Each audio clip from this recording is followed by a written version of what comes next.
J'espère que la musique rappellera des souvenirs à la plupart d'entre vous.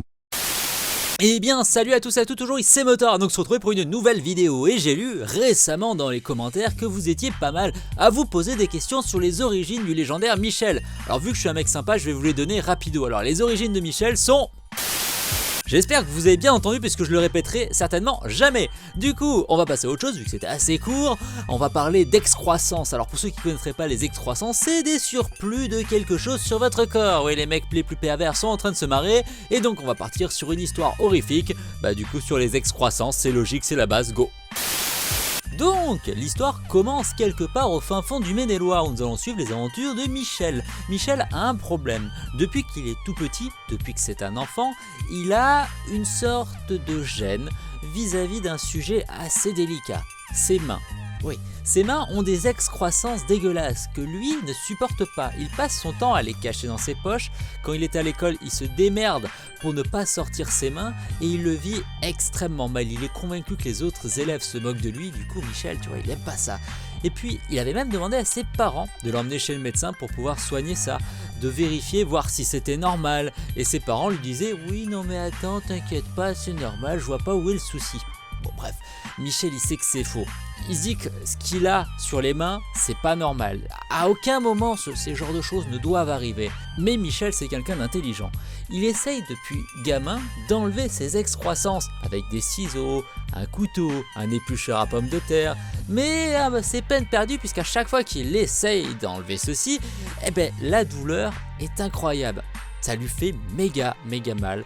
Et puis arrive ce soir, Michel a 19 ans.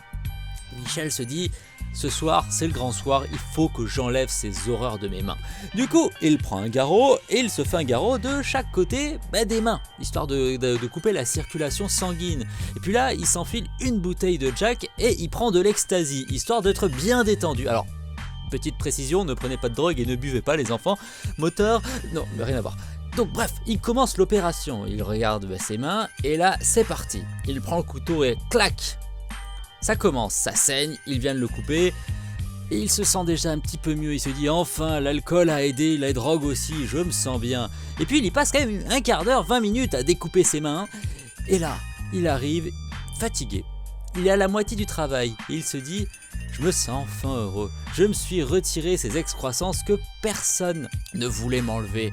Bon, j'en ai fait 5, il en reste plus que 5.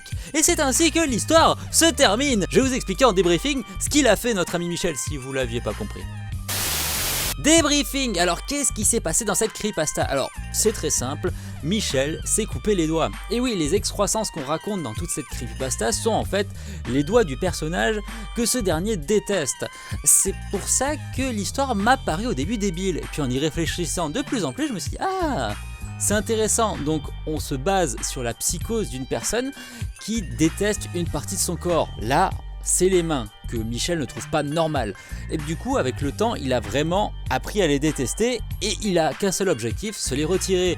Du coup, à l'aide de drogue et d'alcool, il prend un couteau et fait le taf en fait. Il se mutile tout simplement. C'est une creepypasta qui te met dans la tête d'une personne pas bien qui veut s'enlever une partie du corps. Et dans ma tête, ça a fait waouh! Là, la creepypasta est assez profonde, assez simple, certes, mais assez profonde, puisque mine de rien, quand on t'enlève les doigts, ça devient un énorme handicap. Tu perds pas mal de sens, notamment au niveau du toucher, au niveau de ton habileté, bref, à plein de niveaux. Donc je pense qu'il y a même une sous-lecture que j'ai certainement pas forcément très bien captée à cette creepypasta. Moi, je la trouve cool. En tout cas, j'espère que elle vous aura plu. N'oubliez pas de lâcher un like, un commentaire, de partager la vidéo, de faire plein de choses. En tout cas, on se dit à bientôt pour de nouvelles aventures. Bisous, c'était Motor.